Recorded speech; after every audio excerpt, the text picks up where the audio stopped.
Assalamualaikum warahmatullahi wabarakatuh. Waalaikumsalam warahmatullahi wabarakatuh. Kembali lagi di channel Eri Saputra. Nah, kali ini saya alhamdulillah bisa bersilaturahim ke rumah Pak Haji Jayadi yang insya Allah akan memberikan inspirasi kepada kita semua. Nah, Pak Haji Jayadi ini saya dapat kabar kemarin kan Pak Haji Jayadi itu sakit ya Pak Haji ya. Sakit udah sekitar berapa bulan Pak Haji? Sakitnya sampai dirawat 3 bulan. Masya Allah tuh 3 bulan teman-teman dirawat. Nah sekarang alhamdulillah bisa berdiri lagi, sembuh dan sehat kembali. Dan dulu badannya sampai habis ya. 18 hari koma. Masya Allah 18 hari koma. 18 hari koma. Nah sekarang bisa seger lagi badannya, sehat kembali, bisa beraktivitas kembali ya bersama kami. Nah saya mau tanya nih Pak Haji, jadi bisa seperti itu tuh gimana tuh caranya? Iya, alhamdulillah. Ketika sakit itu bagi saya itu adalah suatu ujian yang Allah berikan kepada saya. Barangkali banyak dosa-dosa yang pernah kita lakukan yang kita lupa untuk memohon ampun kepada Allah, meminta maaf kepada Allah. Jadi Allah berikan teguran berupa penyakit. Qadarullah, sakit yang saya alami itu sakit yang aneh menurut saya. Karena saya sakit sejak tahun 2014. Masya Allah. 2014 kaki saya yang terkena sakit, kaki sebelah kanan itu agak pincang. Ketika saya berobat ke rumah sakit, kemudian sudah masuk ke lab dan lain-lain, itu tidak pernah ditemukan diagnosa penyakit apa. Awalnya saraf kejepit, enggak juga segala macam gitu. Qadarullah di tahun 2020 awal di bulan Februari, saat itu kondisinya semakin memburuk. Jadi semakin tahun semakin memburuk, hampir bisa dikatakan saya lumpuh. Lumpuh ya, dari 2014 terus sampai 2020 itu 6 tahun lah. 6 tahun klimaksnya saya lumpuh sampai nggak bisa jalan, hanya bisa kepalanya saja yang digoyang, digeleng-geleng, yang lain nggak bisa, bicara pun nggak bisa. Masuk ke rumah sakit, di salah satu rumah sakit di Jakarta Selatan. Saat itu pun diagnosanya belum ketahuan, baru meraba-raba seperti autoimun seperti itu. Tapi akhirnya karena memang tidak ada perubahan, akhirnya saya pulang dari rumah sakit itu. Itu Februari 2020. Di bulan Maret 2020, sebulan kemudian, ketika COVID pandemi COVID mulai berjalan di kita, saya makin drop, makin nggak bisa sama sekali bergerak, dan akhirnya saya dibawa ke rumah sakit Cipto waktu itu. Nah, ketika di rumah sakit pun waktu itu belum ketahuan juga penyakitnya apa. Sempat masih diobservasi 23 hari untuk mengetahui jenis penyakitnya apa. Sampai akhirnya ketahuan, padahal sebelumnya saya sudah pernah MRI, scanning sebelum masuk rumah sakit Cipto. Akhirnya keputusan tim dokter saat itu harus di MRI. Dan qadarullah ketika di MRI baru ketahuan, tiba-tiba ada benjolan sedikit di leher, di belakang, dan itu ada tumor posisinya ada di batang otak. Tumornya jinak, tapi karena itu ada posisinya di batang otak, itu sangat mengganggu peredaran darah dan menjepit saraf sehingga terjadi kelumpuhan di sekujur badan saya. Nggak bisa bergerak sama sekali, lumpuh. Saya cuma bisa mendengar dan geleng kepala, tapi nggak bisa bicara dan lain-lain. Itu, dan akhirnya Kedipan mata bisa? Kedipan mata bisa. Geleng bisa ini? Geleng bisa, tapi yang lain sama sekali nggak bisa bergerak. Jadi kalau misalkan mau makan, gini doang? Makan udah nggak bisa waktu itu? Kalau diajak ngobrol misalkan? Iya, cuma kedipan aja, cuma manggut itu. Enggak gini? Enggak, iya. Dan semua udah nggak bisa ngapa-ngapain. Saya cuma terlentang di tempat tidur selama 23 hari, kemudian hasil dari MRI diketemukan tumor, akhirnya diambil keputusan harus diangkat tumornya itu. Dan itu operasi besar yang memang berisikonya juga lumayan besar, sehingga setelah dioperasi saya masuk ke ruang ICU, dan itu 18 hari saya merasakan pada saat itu saya sudah meninggal. Saya sudah nggak ada waktu itu, tapi ternyata saya masih hidup gitu. Dan itulah perjalanan spiritual yang banyak saya dapatkan ketika mengalami koma selama 18 hari di ruang ICU, dan selebihnya setelah itu pulang. Total saya 3 bulan di rumah sakit, Dan saya pulang ke rumah pun dalam kondisi tidak bisa apa-apa juga, belum sembuh sama sekali. Tapi memang tumornya sudah diangkat, tapi masih kondisi kaku. Qadarullah, disitulah Allah memberikan satu mukjizat ke saya, insya Allah gitu ya. Perlahan, bahkan tanpa obat waktu itu, alhamdulillah perlahan mulai ada kesembuhan-kesembuhan, dan saya temukan perjalanan-perjalanan spiritual buat saya, dan Allah masih memberikan kesempatan saya untuk hidup yang kedua kali, kira-kira begitu, Pak Seri. Iya, itu bisa tanpa obat. Nah, pasti kan ada juga nih obat apa nih spiritualnya lah istilahnya. Itu apa tuh Pak Haji? Pak Haji mungkin berdoa apa gitu sampai akhirnya bisa pulih dan bisa bergerak kembali. Iya, saya ya alhamdulillah saya senang baca sholawat. Bahkan ketika saya ingin dioperasi, ada salah satu sahabat yang sudah jadi seperti keluarga saya sendiri, beliau hanya pesan kepada saya, Bang Jai, silakan Bang Jai amalkan bacaan yang Bang Jai anggap paling utama yang Bang Jai pernah baca di dalam Al-Quran. Jadikan itu sebagai amalan. Saat itu saya teringat guru saya pernah menyarankan untuk memperbanyak sholawat. Kenapa sholawat? Di dalam Quran surat Al-Ahzab ayat 56, Allah tuh memerintahkan kita untuk sholawat. Innallaha wa malaikatahu yusholluna 'alan nabi ya ayyuhalladzina amanu shollu 'alaihi wa sallimu taslima. Di situ Allah dan para malaikatnya bersolawat kepada Nabi Muhammad. Bayangkan gitu ya. Mungkin Mas Heri pernah tahu juga, Allah itu banyak mengajarkan kita kebaikan. Haji, zakat, sholawat, puasa, sholat, dan lain-lain. Tapi sepertinya kita tidak pernah melihat atau mendengar bagaimana caranya Allah sholat, bagaimana caranya Allah puasa. Tapi di situ, di surat Al-Ahzab ayat 56, Allah menyatakan bahwa Dia, Allah itu, ya, pemilik seluruh alam raya, pemilik kita semua, itu bersolawat kepada Nabi Muhammad. Artinya, itulah perbuatan atau contoh yang Allah lakukan untuk menghormati seorang Nabi Muhammad yang begitu luar biasa.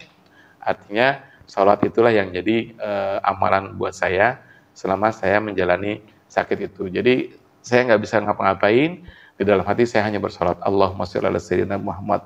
Itu terus yang saya perbanyak. Diulang-ulang aja tuh. Diulang terus. Karena memang saya nggak bisa bicara sama sekali, nggak bisa komunikasi. Bahkan ketika saya di ICU, saya sudah harus pakai ventilator, dan terakhir malah saya tuh bernapas pun melalui leher di operasi tracheostomy. Yang itu ya bekasnya. Iya, ini ada bekasnya. Nah, itu bisa dilihat di situ. Ini ada bekas bolongnya. Bekas bolongnya. Nah, ini operasi. Saya bernapas dari sini waktu itu. Nah, terus kemudian makan minum pun dari hidung. Dan badan saya tuh turun hampir lebih dari 30 kilo waktu itu turunnya. Tinggal kulit sama tulang gitu. Tinggal kulit sama tulang, itu kulit wah luar biasa Mas Ari. Benar-benar habis lah. Habis badan waktu itu. Nah, itu dibaca sholawat sendiri ya Pak Haji ya? Maksudnya nggak keluarga nggak baca sholawat, jadi emang ngamalin sendiri aja gitu ya? Allahumma sholli ala sayyidina Muhammad, terus diulang-ulang. Jadi pada saat itu saya memang amalkan sholawat, itu yang kedua. Juga waktu itu saya sempat pada saat sebelum masuk rumah sakit, saya minta supaya keluarga saya untuk minta tolong saya untuk meneruskan amalan membaca Quran. Jadi alhamdulillah setiap hari itu saya baca Quran, selalu saya kasih batas sampai mana saya baca Qurannya, tolong diteruskan. Saya ingat saya waktu itu, saya baru juz 17 pada saat itu, ya alhamdulillah diteruskan sama istri dan anak-anak saya sampai khatam. Gitu. Nah, itu jadi ditambah juga dengan doa-doa dari semua teman-teman, termasuk Mas Eri juga. Itulah yang membuat kekuatan saya untuk sampai hari ini, alhamdulillah, untuk mengamalkan sholawat itu. Yes, betul banget.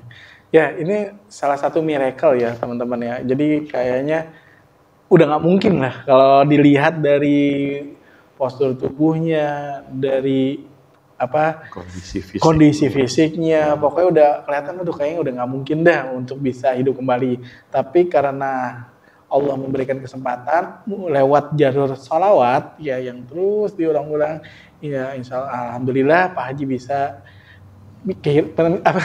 Alhamdulillah Pak Haji bisa mempunyai kesempatan kedua lah istilahnya. Iya. Iya, bisa hidup kembali. Dan emang pernah saya juga dengar ya dari hadis Rasulullah SAW itu dari Habib ya dari Habib Novel ya ketika itu Rasulullah ditanya sama sahabatnya. Nah itu sahabatnya bertanya, ya Rasulullah saya sudah mengamalkan sholawat 25%. Gimana ya Rasulullah? Nah terus kata Rasulullah, terus kemudian kata Rasulullah SAW, nah beliau bilang kalau ditambah itu lebih baik. Nah terus kemudian sahabat tersebut ya, menghadap Rasulullah lagi, Rasulullah saya sudah 50% baca sholawat, 50%-nya lagi doa-doa. Terus kata Rasulullah apa? Kalau ditambah itu lebih baik. Nah sahabat kan jiwanya itu mau yang terbaik dan bagus gitu. Nah terus saya ditambah lagi 75%. Jawaban Rasulullah pun sama. Kalau ditambah itu lebih baik lagi. Betul. Akhirnya ya Rasulullah saya sudah 100% mengamalkan sholat. Nah, itu baru baik. Nah, jadi Rasulullah juga mengisyaratkan bahwasanya sholawat itu baik dengan ya lebih banyak lebih baik gitu atau full seluruhnya sholawat. Ya, jadi istilahnya kalau lihat hadis tersebut doa yang lain ya tanda kutip kurang penting gitu. Jadi yang paling penting itu sholawat. Jadi sholawat terus aja. Mau apapun sholawat aja. Mau sehat kayak seperti Pak Haji Jayadi ini, ya sholawat. Terus mau punya rezeki juga sholawat. Nah itulah mungkin oke itulah jadi kehebatan dari sholawat dan itu benar-benar sungguh nyata ya teman-teman. Iya, saya pun merasakan nilai spiritual ketika menghadapi bahkan apa ya sudah bisa dibilang menjelang ajal pada saat itu ya. Cuma kan kembali ajal itu Allah yang menentukan. Tapi dengan kekuatan, dengan spirit sholawat yang saya amalkan, itu entah kenapa semangat untuk hidup, semangat untuk bisa sembuh, semangat untuk bisa berkumpul, bersilaturahmi dengan keluarga, semangat untuk bisa, waktu itu anak saya masih semester terakhir kuliah, semangat untuk bisa menyaksikan anak saya di wisuda, itu jadi begitu kuat, semakin kuat itu. Dan semangat untuk yang pasti, semangat untuk terus memperbaiki diri. Nah dari sholawat itulah muncul kekuatan yang dahsyat menurut saya gitu ya. Sebuah mukjizat yang mungkin nggak ada duanya selama hidup saya. Dan itu terus saya amalkan. Ketika di rumah sakit, disuntik, diambil darah, dan lain-lain segala macam. Saya nggak bisa ngapa-ngapain, saya cuma bersolawat.